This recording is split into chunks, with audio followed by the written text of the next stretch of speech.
Alex from Canada, who shares here, there, and everywhere. We're greatly appreciative, and we give from our souls to your soul for sharing so much, so consistently, and so regularly, and for being part of this group, but all the groups as we move into the one nation, one planet, one race for world peace. We're already there. So thank you, Alex, for joining us, and we just allow you to take the screen. I think you already have. It must have come up in back of my background. There it is. We see your screen. So take it away, Alex. What do you have for us today?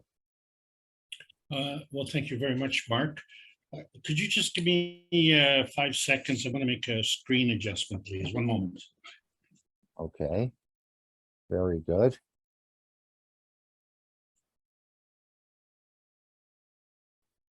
I think we don't have to talk during the 5 minutes, but if anyone has anything they'd like to add. Okay, I think he's back. Hello. Yes. Okay, well, that's a little bit better. But anyway, thank you very much for everybody being here. I can really sense the excitement as it's building. And one of the things that I just want to make a comment on the previous testimonials. So it's my understanding that it's coming from Spain, which is really very encouraging. And the Spanish community should be familiar with the term socios. These are the investors and followers of the sports teams in Spain. And maybe we could get them interested in this technology as well. And I want to thank everybody for being here on this beautiful Sunday afternoon. It's a very important time, as I've always said. I don't think there's anything that's more important than the Keshe Foundation Spaceship Institute teachings on plasma science. We're discussing basic inner space. Today's topic is the magnetosphere. My name is Alexander. It is August the 7th, 2022, broadcasting from Canada as part of the Keshe Foundation North America Plasma Education Series. And as I said, you know, we have about, we're approaching 500 million knowledge seekers around the world. And the challenge is really still before us, because as wonderful as the technology is and as excited as we are about it, we want to share this information with others, and it becomes very important to be able to understand it and convey that information. So I'm hopeful that this teaching series is going to assist you in that. So this is not just for the new knowledge seekers, but for the mature students as well, because we know that students become teachers. And so we did start in the Brazilian community back in October 2020 on the basic teaching series, and we progressed to basic understanding, basic knowing, basic insight, basic earth space, and now we're in the basic inner space. And the thing about it is that it's all basic. And the technology is racing ahead, and we really need to keep up with that. And we're in the position now because of the existential crisis that is going on around the world, that we kind of have to speed up the process. But we need to do that without compromising the quality, because the books explain on, like in book number 1, The Universal Order of Creation of Matters, it explains the coming together of the different plasma fields. And then, of course, now we can explain the origin of the universe as described in book number 3. But there is a connection, a link, if you will, between book number 1 and book number 3, and it has to do with the structure of light. And it is because of this misunderstanding of the structure of light that we measure our travels across the universe in light years. And so as we see our tiny little perfect world, there's in the bottom right-hand corner what we call man's universe. And then we see that there's a whole lot of universe still to be explored. And part of the problem for us to be put in that corner there is because we are only looking at the Earth space currencies, our piece of the pie in the sky, if you will. And so we made a reference to that because wherever that point is, it's kind of a nebulous point, nebulous meaning non-specific. And we found that Mount Nebo, as mentioned in the Bible, is the place where Moses was granted a view of the promised land before his death. And where exactly is this promised land? So Nebo means sky, and so that nebulous point is somewhere in the sky, the pie in the sky, as we say. But history repeats. And unfortunately for us, it also repeats the boundaries of thought. And so this is what we have to figure out, because we have new rules, and it's worth repeating so that we can have a reference point. With the new rules, the new plasma rules, energy states increase by an order of magnitude, at least. And that the higher energy states feed the lower energy states. There is natural creation and a natural decay, but there's also a non-consuming way of energy transfer. But we find that the higher the state, the higher the transfer rate. And that too is done by many orders of magnitude. And so we see that plasma has two characteristics that are most important. It comes in fields, and as such, it can absorb fields. But these fields also have barriers. And we are very well attuned to creating barriers and boundaries. And so one of the barriers of our plasma is that it is bound to the ethos of the universe. And so this is a part that we don't take into consideration, because when we talk about product quality, and you say product quality, it doesn't tell you what kind of product, and it doesn't tell you what kind of quality. This is just a nebulous reference, somewhere, sometime, and some space. And within that, we position ourselves. But if we don't know where we are, then it's just a nebulous positioning. So what we really need to do is specify the product, specify the quality. What we tend to do is specify our boundaries. And so when we're discussing our Earth space and our targets on Earth space, we find that that range on Earth is between what we call the magnetical and gravitational field forces. And we find that at the magnetical field force, we have a magnetosphere as a boundary. And so that's the topic of today. And in between here, we have ranges. And so we find that we have a magma under the crust, we have a crust, and then we have an atmosphere above the crust. And all of these are related by density. And so the external part, what we call the magnetical boundary, is this magnetosphere. But as we discussed last week, we found that our reference point is based on our neighbors. And so we concluded that Earth has no boundaries. And because of that, here in North America, when we look at North America, it's not North America. It is based on the relationship it has with the Pacific and the Atlantic Ocean. And so that's two oceans, two different oceans. And it's because of this relationship with these two oceans that we know where North America is. So North America is not where we think it is. North America is based on the relationship with the two oceans that are neighboring. And this is an important fact, because we are now starting to find that we're really not very clear as to where we are or where we're going or what we're doing, because we've never been precise enough. We've always set up boundaries, and we've always identified what is ours and what is not ours, what is your garbage and what is not my garbage. And so we become this positioning of saying, well, this is not me and this is me. And now we've found that we can create a peace stone. Alex, this- I'm going to send you a message in the chat, okay? In the Zoom chat. Okay. And so we find that there's a peace dome.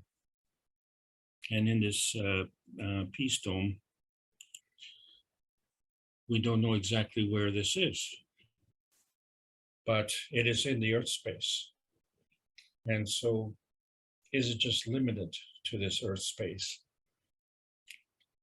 And so this becomes a nebulous field for us where we can't pinpoint anything.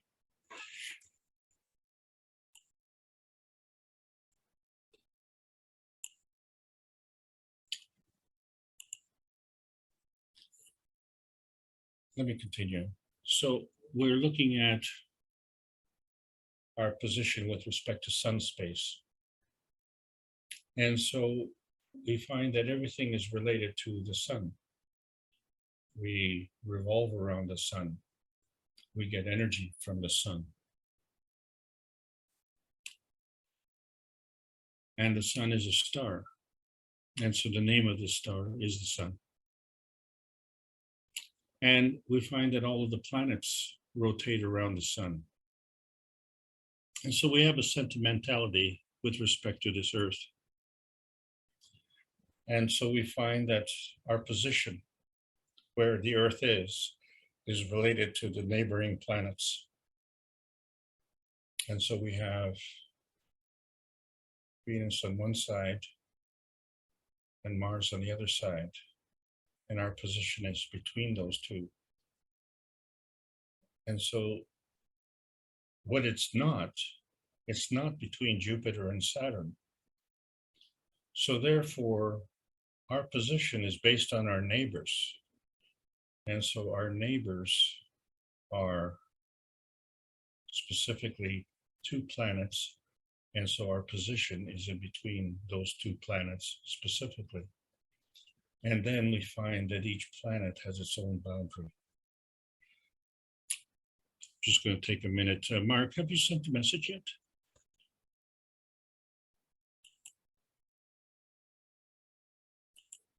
Yes, I just said Mr. Kesh popped in and I leave it to you. Normally, if he wants to come in, he usually says, can I come in? So why don't we just let it sit and maybe you could, I'll leave it up to you, Alex.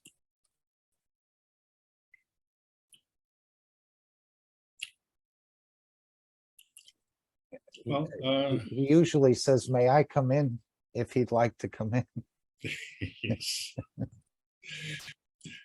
Yes, of course. I think he may be just observing, and when he wants to, he'll say that. Well, I think he's reminiscing about his position in the universe. So please allow me to carry on, and Sure. if it suits the purpose, we will proceed in a different direction. So we were always trying to position ourselves and trying to find out based on these boundaries. But the subject today is the magnetosphere and inner space. And so we have to go back to the fundamental principle of the Trinity, because you see, we're discussing the differences in the science. And so this is the subject, plasma science. And so we see that there is a common ground, and that has to do with the atomic structure. The atomic structure has an electron and a proton. And so each of these has a magnetical field, and that magnetical field contains an energy. And so there's energy that is being transferred between the two. So we know, according to the rules of plasma science, that the larger twin plasma of the proton feeds to the smaller twin plasma of the electron. So there's a relationship between the electron and the proton. Well, let's look at this relationship as it applies in the solar system, because we keep referring to this as outer space. And so we'd like to find out where exactly is this outer space that we keep having this nebulous relationship to, because you see, if you're doing target practice, you want to hit that target. But where the skill really comes in is when that target is moving. Now you've really created a problem. And so from a point of view of saying, well, if this is summer in North America, then we are over here and the sun's in the sky. But we know that when winter comes, we're not going to be here. We're going to be on the other side of the sun. And our point of view may be the same, but our position in the sky will not be the same. So this is the seasonal change that we go through. Okay, so let's carry on from here. So if we look at the moon and its relationship to Earth, so we find that the moon rotates around the Earth. So we already understand this rotation because the Earth rotates around the sun. Okay, so in fact, this moon rotates around the Earth space.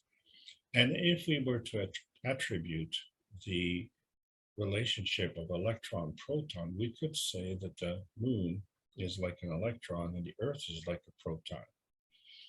And the moon would have the same problem seasonally as does the Earth with respect to the sun. But this seasonal is daily. In other words, the moon is on one side of the planet part of the time, and on the other side of the planet, another part of the time. And wherever it is it's there. But we don't know exactly where that is. We just this kind of nebulous relationship. But it's within our Earth space, isn't it? Because it's not rotating around Mars, and it's not rotating around the sun. It is specifically rotating around the Earth. Okay, so that means the moon has its own space. And our moon is that moon with no name. And so if we go to the moon, we have to be very skilled at targeting the moon. And then we have to be very skilled to target back to the Earth, because not only is the moon moving around the Earth, but the Earth is moving around the sun. And so if this sounds very simplistic to you, not everybody is understanding how the planets work, and possibly yours truly included. But what we do know is that the moon is specific to the Earth. So we find that the moon space is actually the magnetical boundary of the Earth space. And so what we find is that in addition to the magma, the crust, and the atmosphere, we have a boundary, which we call the magnetosphere, but there is an influence that goes beyond the magnetosphere because it interacts with the moon space. So technically speaking, from the core of the Earth to the pathway that the moon takes in its orbit around the Earth is the Earth space. And this is all based on density. And so we find that really inside the magnetosphere, we have the atmosphere, and the atmosphere would be more dense than the area outside of the magnetosphere. And so we have been referring to that as outer space. But how can that be outer space if it's part of moon space that is actually part of Earth space? And that is the point. So if we're looking at this relationship, then we say, okay, the moon is an electron, the Earth is a proton. And as the relationship of the moon to the Earth, then we can extend that and say the Earth to the sun would have the same relationship, where the Earth would be an electron and the sun would be a proton. And so it becomes a very good question if, with respect to the moon space, the Earth is a proton, But with respect to the sun space, the Earth is an electron. And so how can it be an electron or a proton at the same time? And so this gets further complicated when the moon rotates and you find that the moon is now between the Earth and the sun. And if the moon is the electron with respect to the Earth, is it possible at this point that the moon is an electron with respect to the sun? And seeing as the Earth is an electron with respect to the sun, we've really got a problem here, because we are Earth space in the sun space, and we have still not gone into outer space. So let's drop the moon for a moment and just look at what planet space consists of. So we've already said that the Earth space is in a relationship to the sun is a planet, but then there's Mars. And so then we find that, well, if the Earth is an electron with relationship to the sun, and then the sun would be considered a proton, where does Mars come in? Because then Mars, with respect to the sun, would also be an electron, because the sun would be the proton. But now we have a problem, because the Earth is part of this planet space, and Mars is part of this planet space. And so we are not really clearing up the picture, we're sort of muddying up the picture, because now we have one planet space overlapping another planet space. And then we can travel between planets, and we can travel between the planet and the moon, and we can travel between the planet and the sun. And there are some points in between, which we can't identify other than saying, well, that they're somewhere. And so whatever these points are, they're in between. And so why am I belaboring this point? And I'm not the one who's belaboring this point. There are others who are belaboring this point, because now we have a misunderstanding in our relationships between the electron and the proton. Because if we really confuse the issue, so not only is the Earth's space as part of planet space overlapping Mars space, but the moon keeps rotating around the Earth, and at some point is between the Earth and Mars, and at another point is between the Earth and the sun. So we find that each one has its own orbit. And when we look at this relationship of electrons and protons, the structure that we have been presented with respect to the atomic orbitals, we find that we allow more than one electron on an orbital. And so we have done that. We have put satellites to orbit around the Earth. And so if satellites orbit the Earth, and we can have more than one satellite orbit the Earth, and they all orbit through this area that we call the magnetosphere, and we find then that the moon, which orbits around the Earth, then we could say that the moon is also a satellite.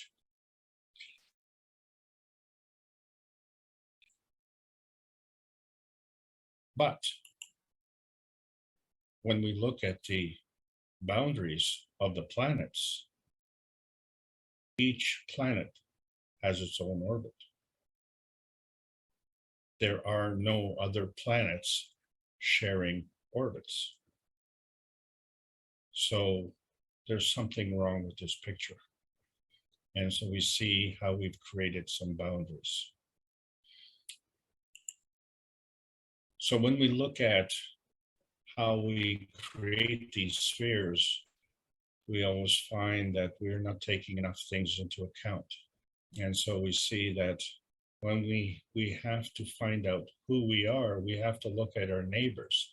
And so we could look at the two neighbors as feeding dimensions, and that our realization is the feedback dimension being the third dimension. And if we are looking at this as in observers, then we are none of these three dimensions. And so we look at 1 + 1 being more than 2, but how much more? And so this is not designed to confuse, it's designed to help clarify that when we take the cup of life and we have 1 zinc plate and 1 copper coil, and we add to it another nano-coated copper coil, we have now created a magnetical gravitational field relationship.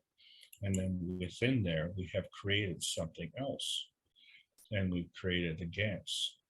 And we see a CO2 GANS, a calcium GANS, a zinc GANS, copper GANS, amino acid GANS, and water GANS. And so this is what we're talking about when we talk about going into space, because we have to have a relationship. Are we leaving or are we coming? And so our departure and our arrival lounge are actually one and the same thing. And so we only use the 2 reference points, and that is to go from the departure lounge to the space enhancement units, and then come back from the space enhancement units to the arrival lounge. And so the paths that we followed kind of represent the connections in the twin cups. And these twin cups represent a magnetical gravitational feeding and a magnetical gravitational feedback. But how many feedings are there and how many feedbacks are there? And so as we explore this, we find that there's a connection not only within the cups of life, where we look at the details of the emotion and the physicality, but we also have the soul, the earth, and the inertia, which is the interaction of the soul and the earth and the rest of it. And so the periodic table of elements, which is part of our Earth space, really ends up being the details of the Earth space. And so if we are trying to understand the simple rules of an electron and a proton, and this is how we designed the periodic table of elements, where all of these numbers represent the number of protons in these elements. So we find that the only element here that does not have a neutron is hydrogen.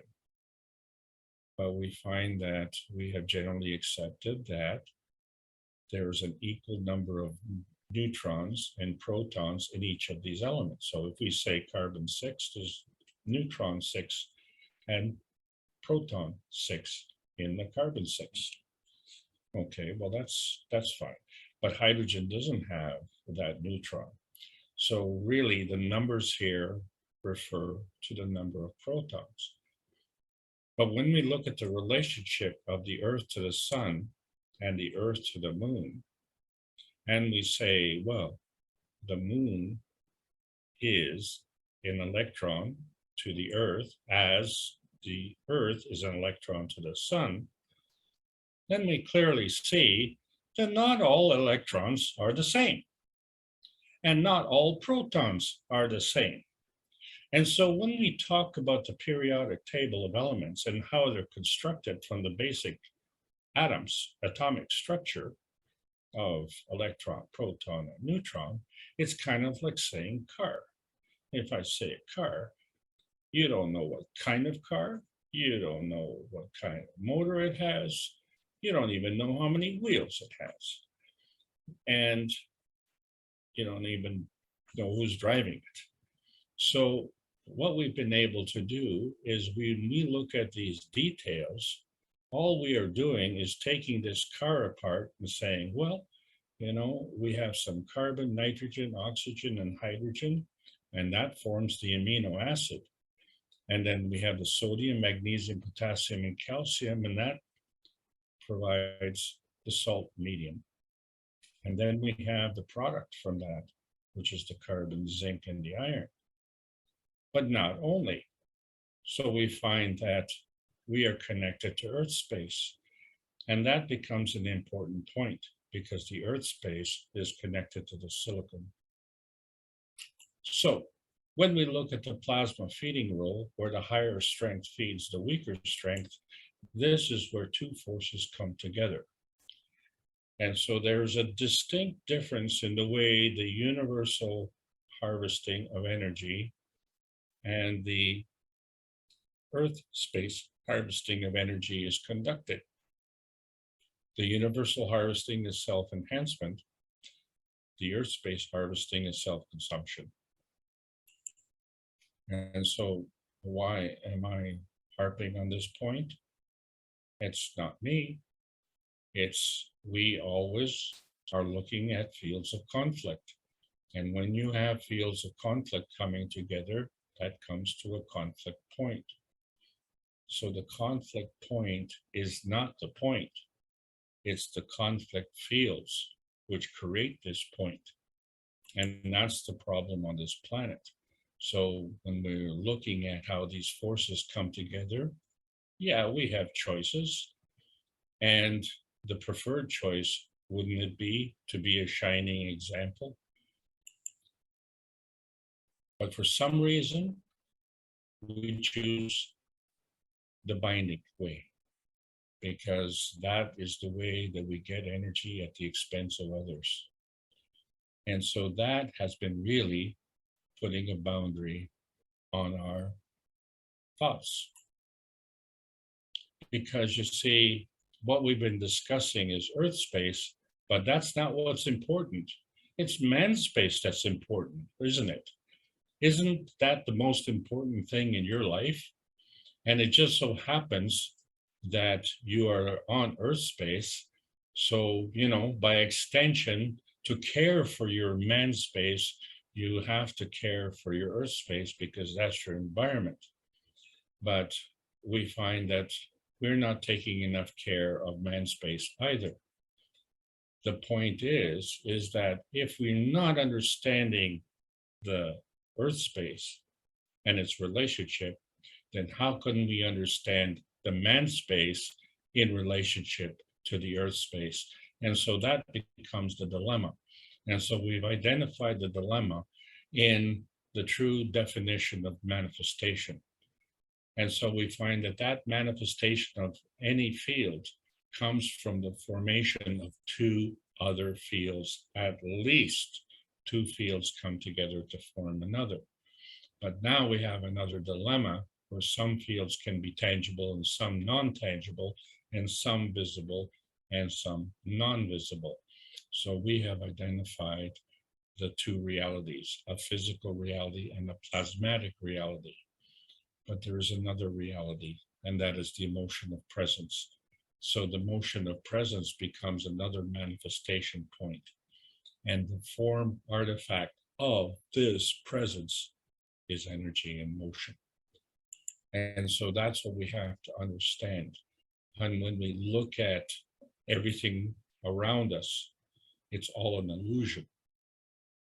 We're constantly making nebulous references. And the reason we're making nebulous references is because of the limits of our knowledge. So as we go through life with this noble pursuit of happiness, we find that man has never launched a rocket into outer space, because everything that we've identified so far has been everything but outer space. So we're having some kind of problems here. And so with the plasma science, we're now putting a different spin, if you will, on the understanding of energy and motion. So we find that PM ticks are the magnetical feeding, and the magrad is the gravitational feedback. And so there's always an interaction between the magnetical and gravitational fields. And what facilitates this feeding and feedback is, first of all, the principal matter, transition matter, and convergence matter. And then the next question is, compared to what? Where is the relationship? And once we identify that relationship, then we have a field interaction, which we call inertia. And so this is the way to very basically explain the magnetical field forces of attraction and repulsion. We call them gravitational and magnetical, which is basically a feeding and a feedback. And this is constantly going on, because through the process of creation and decay, there's the constant release of PM ticks. So we see how not only the neutron is formed, but how the atom is formed in the electron-proton combination. And so every time when these forces come together, there's some kind of creation. And so to identify that creation, then we also have to create a boundary. And so that is the plasma barrier, the boundary creation. But when we understand that boundary, how do we pinpoint it? Because when we look in the GANS, and this is a GANS of the bottle, and there's this hole in the middle. And so where exactly is the boundary between that hole and the GANS? You could kind of draw a nebulous line, but that would be some nebulous point. And so there is something there, but we can't see it. And in fact, it's transparent because we can see right through it. And so this is the gateway to the new knowledge.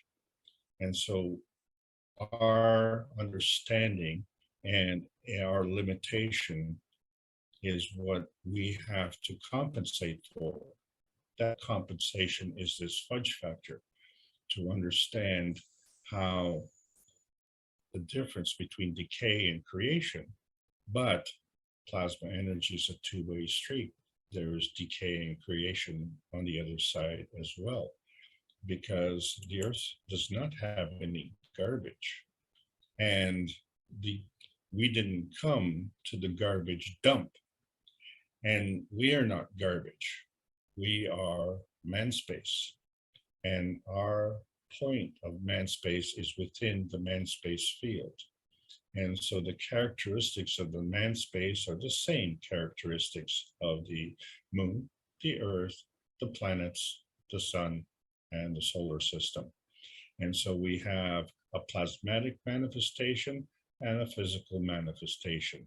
And so we have an interaction between the feeding radiance of the inner space spectrum and the feedback radiance of the inner space spectrum. And so when we don't know where outer space is, we don't know where inner space is either. What we do know is that the PM ticks are emitted out of the x-axis and are absorbed through the y-axis, but they also follow a rotating field, and they are therefore emitted and absorbed at light speed. But we didn't say which speed. So what we did say is that we have two rotating hemispheres on Earth coming together, bound at the equator. And then we look at the Earth, it only rotates one way, because the moon comes up at a certain time, and then the sun comes up at a certain time, and then sometimes we see the planets in the sky. But obviously our influence extends beyond the magnetosphere. And we are within this magnetosphere at this point in time. So we're caught in between somehow. And it's a bit of a pinch, isn't it? Because we're stuck in this inner space somewhere. We don't really know where that is. But here's what we do know. We know that there's a plasmatic spectrum and a physicality spectrum. And there's a bond between the two. And so when we look at our existence, we find that it is also part of the solar system space. And where in this solar system are we? Well, we happen to be on Earth space. But where on Earth space? Earth space is a pretty big space. And this I know, all the panelists on this meeting are in that space. And that space is specific to you. So that's your space. That's not my space. So somehow this nebulous point becomes very specific. And so we have the capability of moving within this Earth space. Well, if we have the capability of moving within this Earth space, then we certainly have the capability of moving within the solar system space. And so we find that there's a soul sequencing on how this is done. And so we find the soul of the sun plus the soul of the earth is what attracts the soul of the man in the first place. Now that we have the soul of the man, it can interact with the soul of the earth and attract the soul of the body. And so now that we have the soul of the body, it can interact with the soul of the earth, but then something different happens. We have the possibility to physically manifest into a body. So this is the default pathway to our manifestation. And so what we're trying to explain is these soul of earth relationships. And so our regular science really understands the physicality. Well, but do they? Because we keep talking about going into outer space, and we find that we have not been able to pinpoint outer space today. What we have been able to identify is that the earth has a body, and that body extends beyond the magnetosphere. Well, how does it do that if the body is only physical? Is it also emotional? Or is it plasmatic? And so this is what we're exploring right now, because we find we have limitations. And so how do we transcend these limitations? And what are the limitations? And those limitations are in our understanding of nuclear science. And so we find that the missing ingredient is to understand how the universe works. And so the universe brings life, and life wants to live. And if life wants to live, then it's always creation. And so there's a responsibility, which is manifest in our morality, our compassion, and our courage to create. And so when we look at the garbage that we create, we don't have to fight over and say, well, this is not my garbage, and that garbage is over there, and I'm going to take my garbage and throw it away. What we have to say is there is a debate between peace and prosperity against war and poverty. And as intelligent human beings, and we're just going to accept that, aren't we? As intelligent human beings, I don't understand why there is a debate, because there is an emotion that is attached to this debate. And so that becomes an emotion energy manifestation. And somehow this gate is locked, and we need to unlock this gate. For some reason, some people seem to debate the benefits of peace and war. And What we really need to understand is the difference between the physical matter state and the plasmatic matter state. This becomes the importance of understanding the matter plasma spectrum between feeding and the feedback. And so our peaceful boundaries are limited by man-made laws. What we have to understand is our unlimited universal role. Because the universe was created with these rules. The universe exists from energy. Energy is always in motion, and it's always things are in combination. We just have to identify what these combinations are. So the only thing that we've really been able to identify today is the various spaces, none of which are outer space, because what we always seem to do is identify what we're not. And that's because all we see is the reflection. We don't see the emission fields. Have you ever seen a 1 meter tall dandelion and look at the scrawny stem that's holding this dandelion? You could almost say that it's gravity defying. 1 meter tall, pretty tall dandelion. Speaking of lions, we know that some lions may have been vandalized. And as we say, never look a gift sphinx in the mouth. Or is it never look a gift Trojan horse in the mouth? I don't know. History seems to repeat itself all the time. And unfortunately, it only repeats the boundaries of our thoughts. You see, the energy is always being fed to us. It's always coming. And it always has a charge.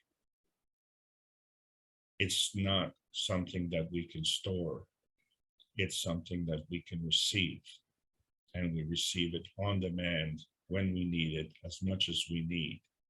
That is the indomitable spirit of the default soul pack. And so we find that when we're concerned about where we launch from, that's not me. And where we're going to land, well, that's not me. What's me is what's in between. It's not the launch point or the landing point. It's me, the traveler. And so when we're defining plasma, we understand that there's different kinds of energy states. And when you're given those 30 seconds to explain to a newcomer, what is plasma? Well, it's understanding our limits of Earth space. And it's a very important thing because we come to an existential crisis where we continue to feed and feed and then feed back and exhaust our emotional energy. All this is part of the energy manifestation. And so the way we're doing it on Earth space is in a binding way. Well, things are changing. Things are changing. So when we're talking about gifts, we want to give a gift to the U.S. military division feedback enhancement units to recover from PTSD. What is holding us back? So what we're offering is not only soul enhancement or spirit enhancement, but the enhancement of the emotional energy. And this is a feedback modification, which defaults to our original pathway to our refugium, our place of peace, heaven on earth. And somehow we can materialize and dematerialize using this new technology. And so in this nebulous space, the nebulous science can meet the nebulous soul of man for that nebulous peace. Because the universe understands this relationship. It's our scientific community that is having trouble with it. And our spiritual scientific community is also having trouble with it. So this affects the rate of change. And so with the plasma science, we're trying to add to this knowledge so that we understand these field relationships, that they don't need to be adversarial. We can't just look at our Earth space. As we say, our Earth space is our nanostate. We have to look at the gap, the nano gap, that inner space. This is where science meets the soul of man for peace. Not only because all we really want to go is go back to normal, but normal is not a place that you can just show on a map. Freedom and emancipation, as is done in the universe, is what is normal. And so our existential crisis defaults to the harvest of plasma energy of the plasma universe. And it's interesting, within our Earth space, we have been able to create a refugium dome, this peace dome that connects within the Earth space. We're still not in outer space. We have no proof of outer space. We only have proof of moon space, planet space, sun space, and those nebulous in-between spaces. But we do have proof of a preference and sentimentality to our planet. And that proof is that you were born. And along with that proof that you were born, you see that you were born using their system being the universal community system, not man's system with rocket ships. And when we launch from our Earth, we hope that it's part of a round trip so that we can come back and land on Earth. But is it possible that we have landed on Earth from another launch point? And so what we really need to do is, we're only halfway through a round trip. We want to complete the other half of the round trip and go back to our launch point. It's possible that our reference of Earth being a launch point is actually a landing point. And so we're not exactly sure. We just have this nebulous point of susceptibility. And so we end up that we're pursuing problems. And the reason we're pursuing these problems is in the absence of a solution, because we don't see it. And so a good detective knows that the evidence is in the absence of evidence. So our pursuit of problems are kind of limited to Earth space, because Earth space is also having a problem. It doesn't know where outer space is. So if it doesn't know where outer space is, then we have an absence of the inner space, right? You can't have outer space if you don't have inner space. But the problem with outer space is we don't even know where outer space is. So it sounds like a very nebulous point, but that is the point. The point is that before June the 6th, man never went into outer space with a rocket ship. Now we have choices. Now we have different manifestation points: Earth space, inner space, and outer space. And so our understanding and our explanation, each to his own, and each to his own capability and understanding, brings forth the Keshe Foundation Spaceship Institute teachings on plasma science. We are calling all Earth space patriots. There's a World Peace Treaty. Sign it. Sign it with a pen. Display it. Sign it with your heart. Mean it. And sign it with your soul. Transcending man's limitations, because Earth has no boundaries. Plasma science has no limitations. we're looking for the physical and emotional transformation of our earthbound reality to transmutate from the transparency point to the manifestation point, whatever that point would be, because the universal community has a universal refugium. And so we have to relearn this universal language of freedom. We call it the inner space, relearning man-made boundaries of thought. This is why the plasma science needs to be delivered in exchange for peace on Earth. So welcome to the outer space age. That's the end of the lesson. Thank you all for allowing me to present. Thank you, Alex, again, for sharing so many things that probably went over our head or under our feet. But I'm sure some of the knowledge seekers and some of the other guests here have some questions for you. I noticed there's someone here, Larry.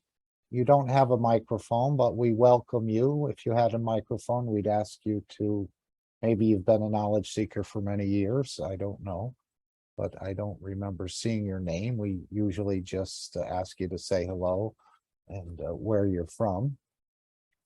We welcome you. So while Alex warms his tea, or makes a new cup of tea, I'd like to read something. You mentioned lions, Alex, and a few other things that I thought were interesting.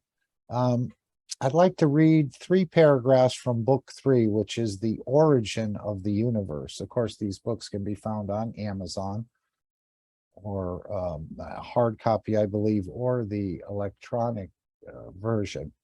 So this is just before chapter 9, and this is chapter 8. Thus, the universe is ruled by peace and justice, and the ones who have the habit, like the blue blood from the blue planet, will soon be shown that unless unity takes over the thoughts of the creatures of this planet, they shall be, and I think the word is taught, but it says thought, they shall be taught such a lesson that they will soon give in and follow the rules of the universe and not the old habits of feeble man. It should not be forgotten that the everlasting inhabitant of the universe has attained knowledge that can wipe out any type of life from the universe. Thus, peace in the universal order is not due to the weakness of its inhabitants, but to their strength in being able to see any short-sightedness from the newly joined members of the universal community, so that they cannot and shall not be allowed to, or even think they can carry on with their old habits of war and division and injustice and exploitation of the other inhabitants of the universe, as they have become accustomed to do on the blue planet. The laws of the universe shall be in the hand of the land of the lion, as its inhabitants have been gracious and just. And, as has been promised, the knowledge of the universe shall come from the land of the lion and the sun, where it will shine upon the rest of humanity in equal measure and with true powers of grace and justice. This has been the command of the created and shall be attained. Oh, I never heard that. Shall come from the land of the lion and the sun. Is he referring to Earth and the soul? I am not exactly sure there, but that's some interesting, and that's again from the end of chapter of book number 3 at the end of chapter 8. And the book is called The Origin of the Universe, book number 3. It's interesting. Hello, Mark. Oh, The Khalib. eh, yes, in the 8th month, August, is also the month of the Leo, is the lion. And these days the astrologers call this the Lion's Gate today and from tomorrow. So Okay. that's also some. Yeah, I noticed Alex had mentioned the lion and so on, and this is what we're trying to do. I know we're trying to get the lion and the lamb to sleep in the same nest, being the physicality or the soul of physicality, to lay down with the soul of the man and work out this sort of working together better than we have. So, and that's talked about in the holy books when the one to unify the nations and the languages will come, the lion and the lamb will sleep in the same nest. And we hear that in one of the bumpers, I think, as well, where the Christians will pray in the mosque and so on and so forth, and not in the name of religion, but in the name of their souls.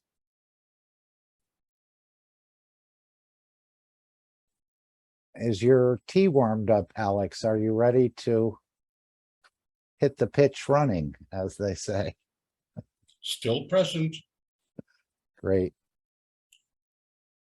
Anyone would like to ask a question or bring up a topic? Unless you're all here for the ride.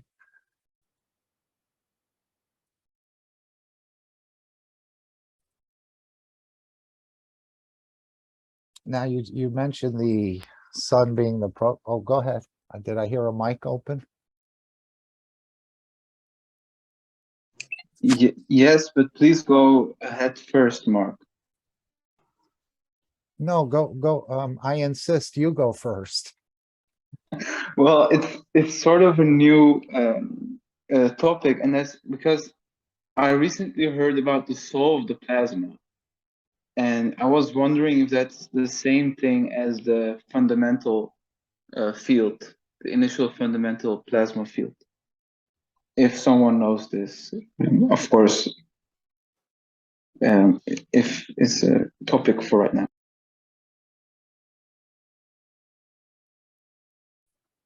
Again, could you repeat that, just so we could have a clear understanding of your question, Kelly? I recently heard about the soul of the plasma, and I was trying to find out exactly how to position about this. And I was wondering if the soul of the plasma is the same thing as the initial fundamental fields. Or the principal matter? Yes, the principal fields. Go ahead, Alex. I think you're ready to address that. So the thing is, your supposition is correct. However, it is a coexistence. It is a co-emission, because each of us has that soul. And now through the new teaching, we find that each atomic structure has a soul. So if we look at the periodic table of elements, and we find that we have a series of electron-proton combinations and neutrons as well, and each of these also has a soul. So what we need to pinpoint is not the individual soul. We have to look at the interaction of the individual souls. Because when you look at our Earth, we have over 7 billion souls on this planet, each of which is their own man space. And in their man space, we have over 70 trillion cells, and each of those have their own cell space. And within that cell space, they have a cell soul. So what we're really referring to is a coexistence as opposed to saying the definitive point. Because you see, the energy is always in motion.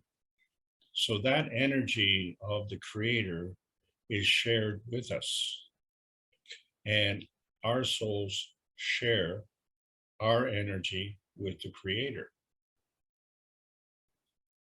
And so what you are creating needs to be well thought out, because you end up being the product of your own thoughts. And once we understand that, then we can break down the boundaries of our thoughts and understand that these so-called boundaries are actually only man-made. They're not universe-made. This is a really, really key point. So your observation is spot on. It's a very good point, and thank you very much.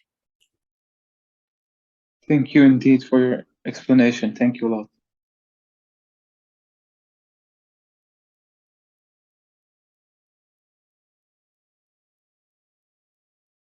Anyone else have something they'd like to add at this point? Hi, Mark.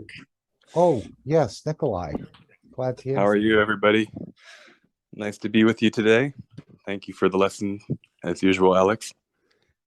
And I had something to share, which I could have brought up earlier, I suppose. It was after Rick's workshop on when Mr. Kesh came in and did his magic, so to speak. I had a very interesting experience. I was not there live in the class when the whole procedure happened. I was in bed. It's usually late night for me. And I had a little whisper in my ear. My soul spoke to me and said, charge your phone or plug your phone in. And I didn't. And so my phone died as maybe half an hour or 45 minutes into Rick's class. And that night I went and visited an old friend and resolved whatever the soul's agreement was to resolve. And about a week went by, and the very next day, in fact, actually, I went and reached out to that friend on Facebook and tried to connect with them again and just said, hey, you showed up in my dream. It was peculiar and I hope you're well. And I found out later that this was a note for myself, because I had apparently gone on this soul travel experience as well,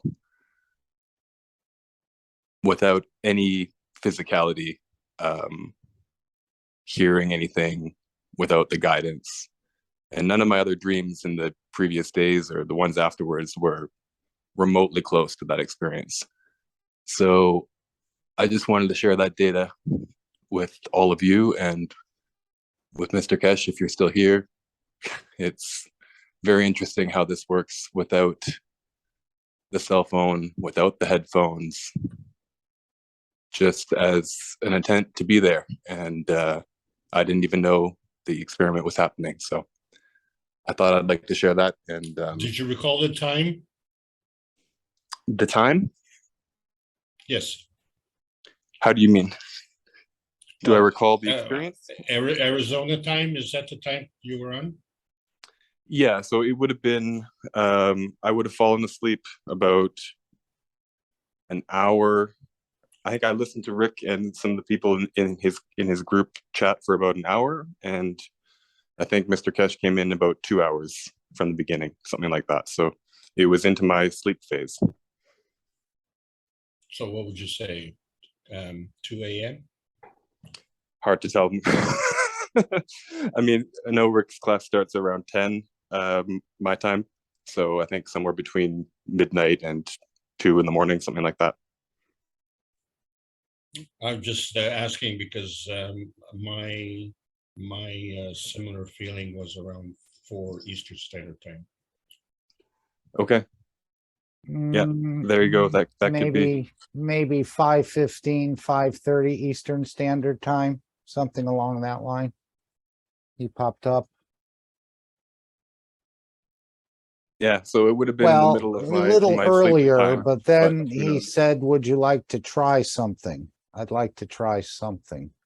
So he popped up a little bit earlier than that, I think, and then we asked a few questions or something. And then he said he'd like to try something.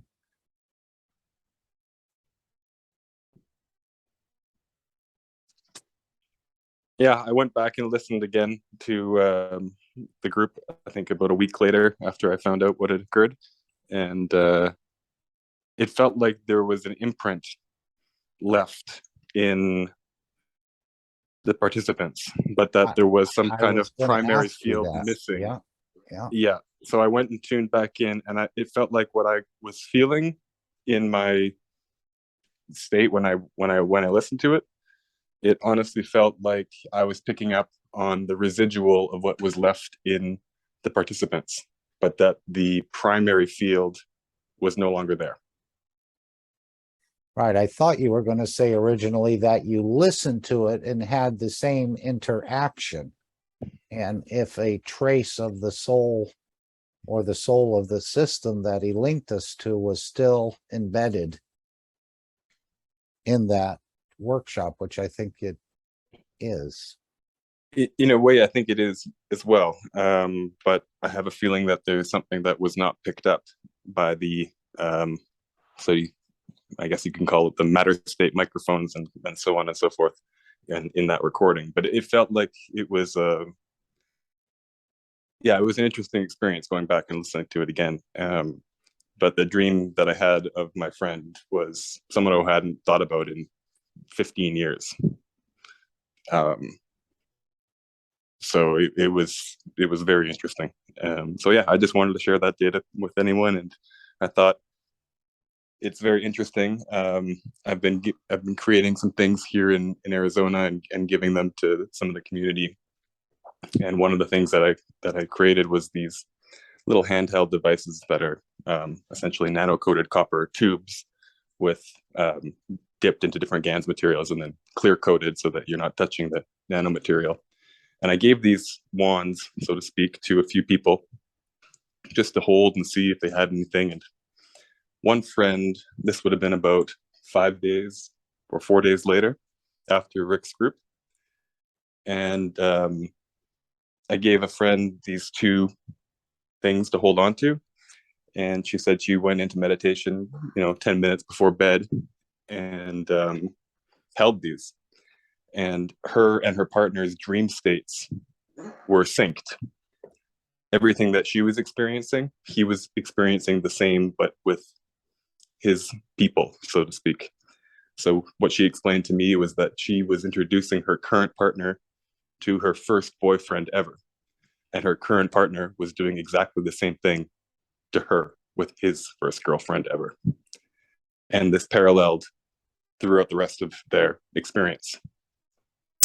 And when she shared that with me, I thought, that is so similar to the experience that I had. I was a little bit surprised. And so I'm realizing that these fields are far bigger and expanding far further than we think into people who are not even knowledge seekers, barely exposed to this technology, and it's still having an effect. Well, I'm glad you didn't ask me to explain that for you. It sounds like you already have the understanding of, in a way, I know we're just scratching the surface of this knowledge and there's so much, much more. But you've got a clear grasp of it, I think, or part of it. I'm just playing, Mark. That's all I can say I'm doing, is enjoying it and sharing what I can with those who are there to receive it. But thanks for letting me share and participate today. Yes, I think Azar is coming in. She may like to share something. I know she just put something in the Telegram and I didn't want to click on it because I thought it may start playing or something. Azar? Azar Jean? Hi, yes. Is there something you'd like to share? I noticed you just made a post in the Telegram. I didn't No. click on it though. Is that something you'd like me to bring up? No, it's just something, is a video of Iran, and the guy who's singing is talking about love, and we call it meh, means it comes from the same thing like love. There's many words in Farsi that I think I don't know how to translate it to English. So it's a beautiful places in Iran historically that shows here. Took a film of those historic places.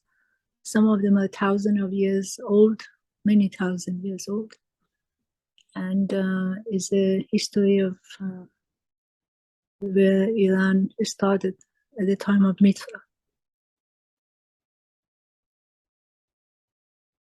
You know, there was a question brought up in the last workshop about teeth and so on. I don't know if you've ever seen or had any experiences about growing. I know Mr. Kesh didn't go into much detail. He had given some things and other teachings, but he said you had to get to the root of it. I don't know if you make house calls or anything like that, or as you get older, I guess teeth fall out or they decay. And I have a few vacancies myself, but I had thought even that I wanted to grow my teeth back even before the Kesh Foundation, and I said I could do that. They haven't appeared yet.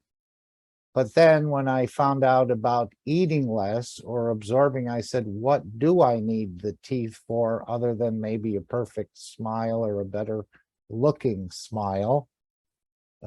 Any comments on teeth? Okay, with the teeth, in reality, is your teeth is not supposed to decay, and if you understand it, there's no decay. I mean, you get decayed because there was a dentist who did a research a while ago. He's dead, but he went to all the Aborigines societies, in the tribes all around the world. He traveled a lot, and then he documented and he looked at all these places, people's teeth. And actually he came back to US and he created something called Western Enterprise Foundation, which actually connected to all the local farms, especially the farms that strictly they live on the land. Part of it is in Pennsylvania, Amish country, that they don't use any electricity. They still ride buggies and donkeys and horses. So, so what he found out, these places, they practically had no cavities, and they didn't have crooked teeth that these days, every single person you see, for one reason or another, we just put braces on them or do Invisalign, because it seems like everybody got crooked teeth or not even teeth. Then, so what happened, if look at most people in the past, what they did, they didn't understand about teeth. Right now, if you look at each single person, if you just simply know how to take care of it, you don't have to have a decay. It's not necessary. But also there's a culture created after cavity. This culture created dentists. Actually, they got bigger, just like the medical system became a gigantic system that they create things out of to create job and money. Because there's a lot of things that they say we don't need to do it anymore, and we still do it. And then it got some stuff even got bigger, like Invisalign, which is a kind of a replacement of braces, that is amazing. It actually blew my mind that some doctors come and lecture. Like, for example, if your teeth are not supposed to be in a certain way, like because you can actually talk anybody with whatever kind of teeth they have buy into Invisalign and make $1,000 a pop, a person. So it's not is going out of hand. And then, I mean, in terms of plasma technology in dentistry, I mean, I did a couple of things, but I got stuck in the middle of it because a patient didn't have compliance, and then I just didn't want to. I had two things. One was when I brought it to certain patient, but they had some issues in terms of the bone or gum or the teeth themselves. They wanted me to show them a study is done, and they walk into something that is predictable, which I didn't have such a thing that offered them. The second thing was, as I said, I tried on a couple of people, didn't have compliance. And then what I'm doing now, I'm not really doing much in terms of that, but one thing I'm trying to do, is not about the teeth, is about how to create a device that they can use that device and that don't have to give anesthesia to the patient to work on them. So it means instead of the injection given to the patient, either localized or give them a mandibular block or whatever, you just give them the device. They can put it, I don't know, you can even, I don't know how to even come up with a style, put it on the mandible or somehow around the jaw, that when the device is activated or placed in, those nerves in the mandible and maxilla, and the field create a field that when you go in and work on a teeth or a gum or do a surgery, they shouldn't feel anything. And then when you remove it, immediately all the feeling comes back. But I don't have anything right now that I can show that it works or not. It is an interesting profession, I know. When they do a root canal, I think they're the only profession that can leave dead tissue or create the death of the root and leave it within the structure of the physicality, and it's legal. Yeah, actually root canal, as you said, there is a lot of, actually there's like 50-50.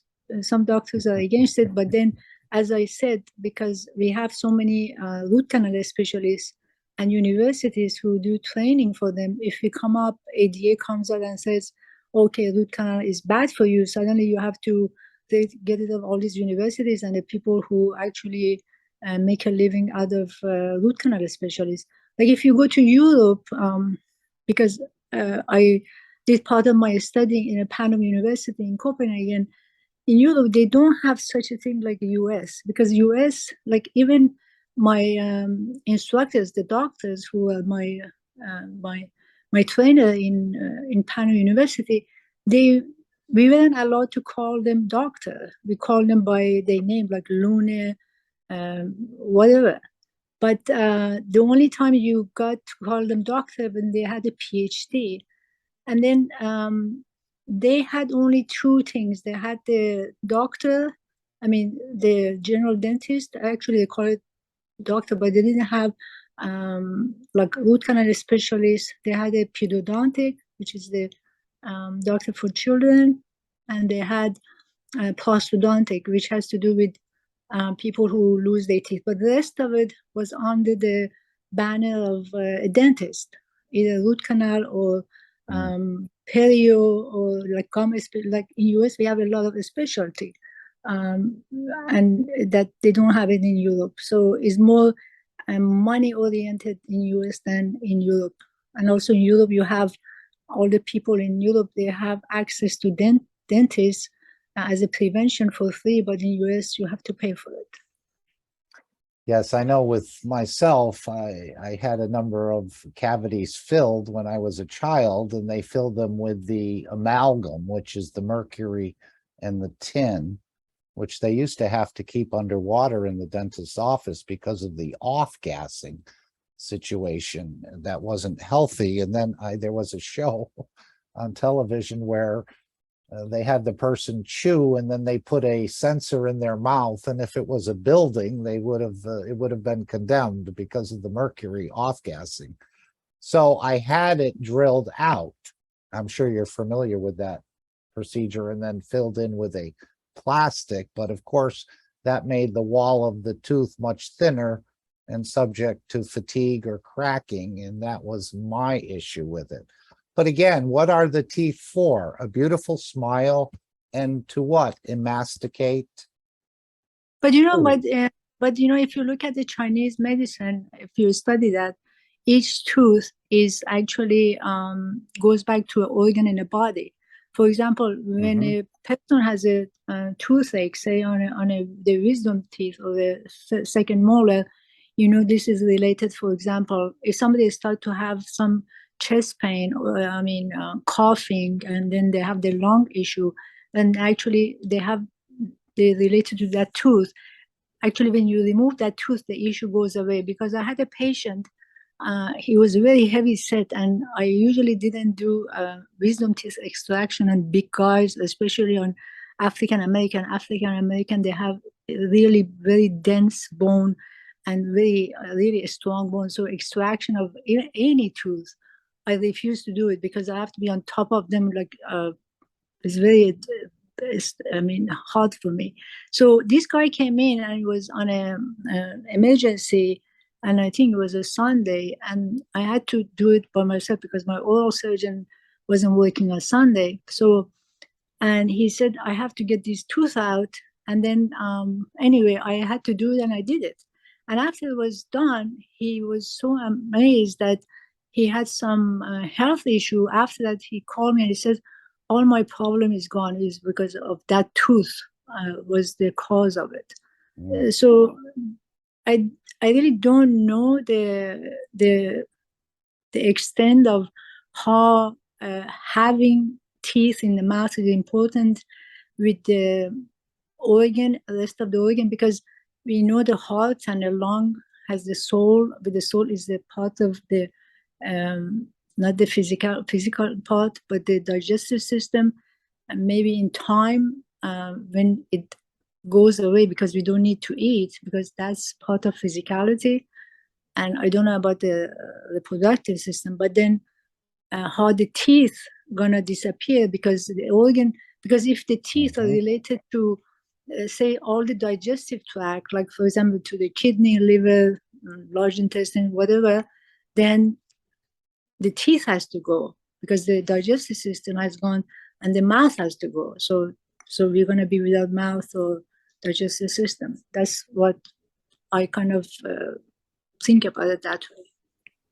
Yes, I remember the foot and seeing all the different points on the foot that relate to different organs, and they look for tight spots or knots in those areas, and that's usually connected to a certain, I think, I can't think of what it's called, but it's not acupressure, but something along that line. There's a whole study of it, and all these different parts on the toes and the foot that are also connected, as they say, to different parts.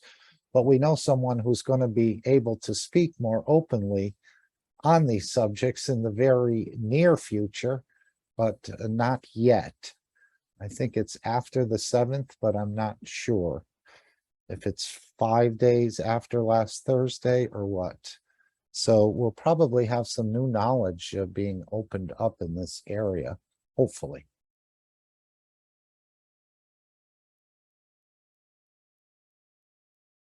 Well, thank you for sharing, Azar. No problem. If I can do anything, as always, you can ask. No problem. Thank you. Do you make house calls in Europe? How's going?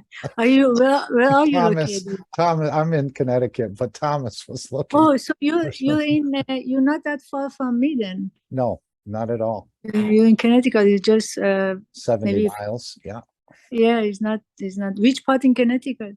in Bridgeport, Oh, Bridgeport. Okay. yeah, yeah. Yeah, Fairfield I've been to, yeah, I have family in Bridgeport. sounds yes. more exclusive. Yeah.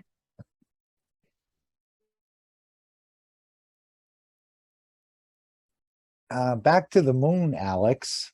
You know, there were some ancient stories. I think I might have brought this up before, and I think in the private teachings, Mr. Kesh said the interaction of the moon and the sun created the earth in a way. Other times he said that, you know, the interaction of the sun with the fields of itself created the earth. But in some of the ancient stories, they reported never seeing a moon. We know the moon is still created out of fields, even if it's in the matter state.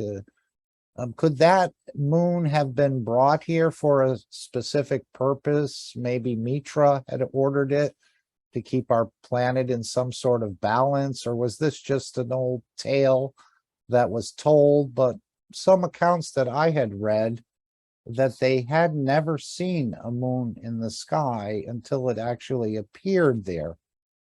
And so we know apparently it's been reported as being hollow. Could it be an outpost? Any comments on the moon per se? Since that was, is it the electron around the Earth? Or is it two electrons around the sun being the proton? Any thoughts on that? So I think this picture pretty well sums up my thoughts on that. We could say that the moon is a satellite of the Earth.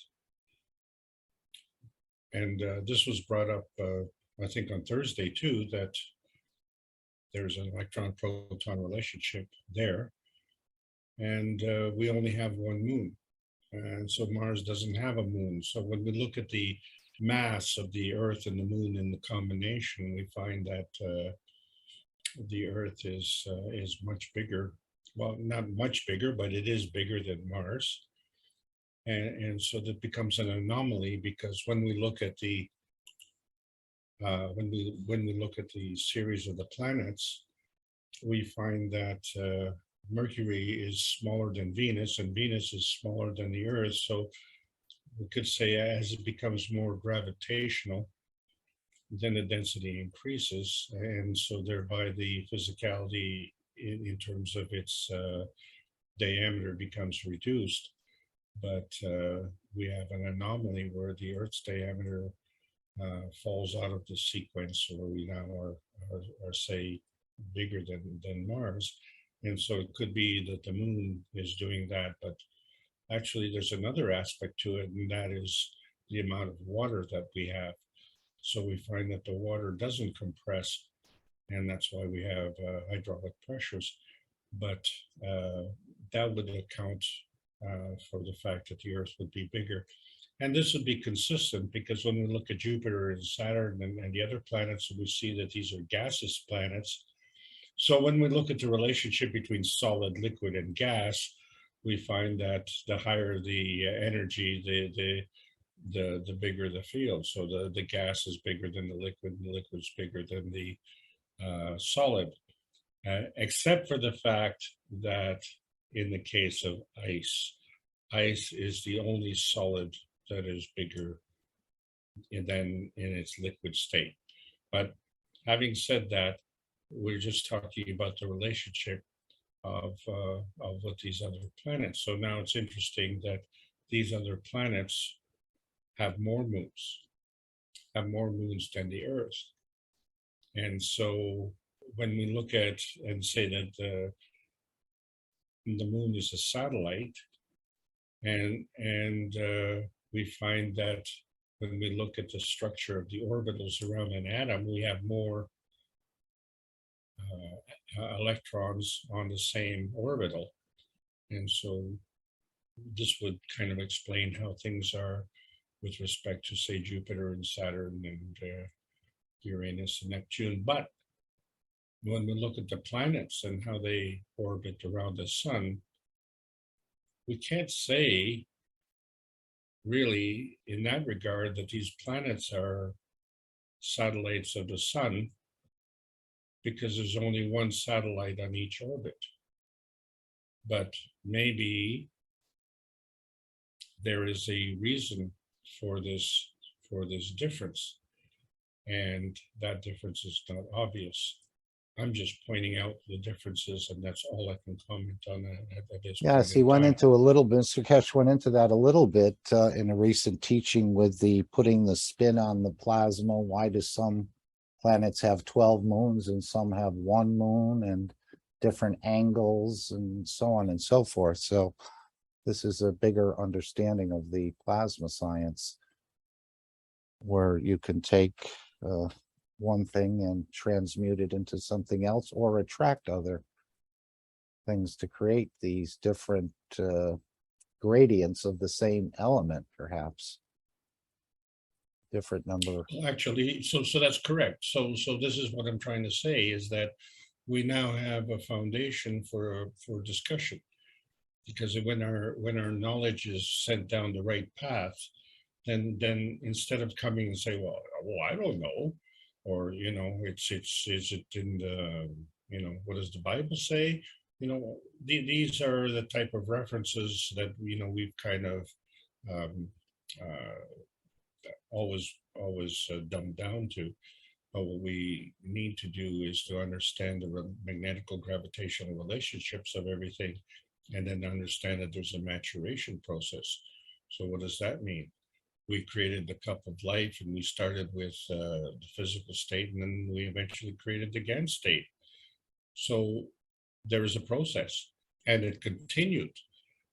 So this exchange of energy is an ongoing basis. And we, as man-space, don't have enough of what it takes to take everything into account, and we don't have enough wherewithal to be able to dictate those terms. And this is a good thing, because we're talking to a certain number on this panel, but there's over 70 trillion cells in my body, and I can't control that. And you have over 70 trillion in your body, and I definitely can't control that. So there's a lot of reference points, and so we have to be selective in what we give our time and attention to. So there's some things that we have to take for granted, but we only take it for granted insofar as saying, this is what I'm looking after in the physical state. So there is more. And that's the whole point of this discussion. If we're only looking at our Earth space, we are shortchanging our knowledge and shortchanging our experience. We are literally missing the rest of the production, which is the majority of the production.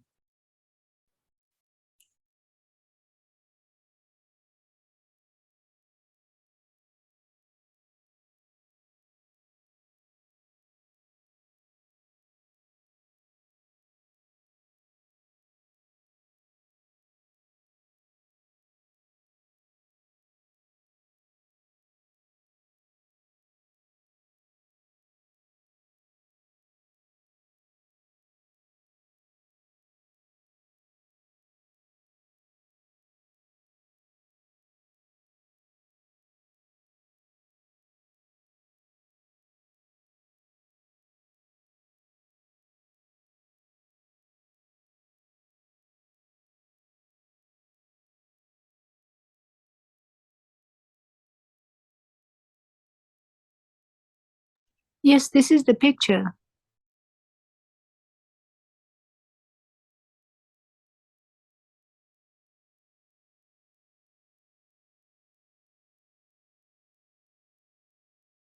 Oh, sorry, I had my mic closed. I said, thank you, Dr. Claudia. She put this into the Telegram. And I don't know how accurate it is, if it's accurate at all, or if there's a science. There's probably some sort of science behind it, but I would think, again, it's man science versus the universal knowledge. But there's probably some connections to build on here: the spleen, the stomach, the gallbladder, lungs, so on and so forth, the lower arch and the upper arch. So that is in the American Telegram group if you'd like to find out more. And what, And the Chinese are big in all this work, like acupuncture, Mhm. and with the relationship of the body with the oral cavity or other, like your hands or your feet. It all goes back to China. Right, and I They've know they've done a lot of work. in the Ayurvedic, in the Indian, they think everything is related to the health of the intestine. Here's the tooth for the small intestine, and I don't know if they have one here for the colon. Yes. So again, many different understandings of knowledge, not that, and there's no bad knowledge. I know we've been taught that we're open to all knowledges. Actually, the Chinese medicine, Ayurvedic, which is from India, and also tradition of Iran medicine, the old one, they actually cured all the diversity of diseases that existed. Even if you go to India now, you still find people who, if you're blind, they can give you your eyesight because they use the old remedies of Ayurvedic and all sort of different things. And if you go back to even Indian Ayurvedic medicine, there are certain things, herbs and all those stuff, when you took them, it really effective, like 95 percentile in terms of efficacy. But then when we come, what they did when India, when British went there, what they did, they kind of banned the Ayurvedic because they brought their own medicine then. So after that, it came back. But now, what is happening? If you look at how everything is working, the Chinese, the Indian medicine now is very is everywhere in US, in Europe. But what has happened, because the way they grow the herbs and everything, it doesn't have the efficacy that had in the past. Like it can be between 45, 50%. So it doesn't work. Like it produced mass production, because in the old time, when you went to the land, people went to the land, and with the love of their heart, they put the seed in the ground and they watch over the seed and the water, they give it manure and they let it grow. And they went with their hand, and the hand just picked the flowers, the seed, and roots, everything. And they came home and they cleaned it with their hand, they grind it, and everything was done with so much love. And that's why the herb has a higher efficacy. But now you go into the land, you put the seed in the ground with the machine, then you do the production with the machine, you send it to factory, the machine make the pill, and you just take it like mechanistically. So it's no, we took away the only ingredients that was in this process was the love of everything, the land, the water, the man, the animal, everything we took away from it. So what we end up with? We end up with nothing. Well, you know, there's a lot to say for that, of course. We know that the emotions of the cook go into the cooking process, let's say. And so if the chef is angry, your meal may not taste as good. But Mr. Kesh had mentioned some time ago that he was invited to have a meal that was made, I think, by a robot. And he said it was surprisingly delightful. So maybe the builders of the robot had their emotions built in there, and it wasn't made with any human hands or any human love and attention, but it was still quite delightful. So I think we still have a lot to understand, and we're on this road of understanding. Many, many steps, thousands of steps, probably many more dimensions as well, besides the so many steps in each dimension. I'll just take that off the screen. Thank you, Dr. Claudia.